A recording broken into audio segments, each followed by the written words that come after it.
Kwa kanyo ni Gavana Homa Bay Gladys Wanga ogolo chik ne bad migao mochung' ne alwora e kaunti no mondo ne ni taka ma ochoki chirni kod bombe mopogore opogore igolo kinde ka kinde kaka yor rito alwora. Wanga wacho ni koso golo taka go oko e kuonde ma osechokgie miyo kaunti bedo gi tich matek e chenro mar rito alwora.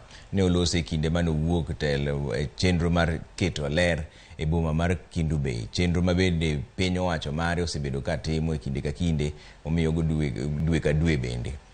Jakanyo e sekta mar ochung' ne rito alwora ne omedo jiwo jodak e kaunti no mondo bede okang' manyime ka girito ler e alwora no. Kamora mora ma itie kata obedo ni ichungo, inie duka, inie chiro, akwai ni kamibete no item mondo bed maler nikech ler chakore gi ng'ata achiel. Kawuono wayango wach mar ni ler chakore kod in kod an.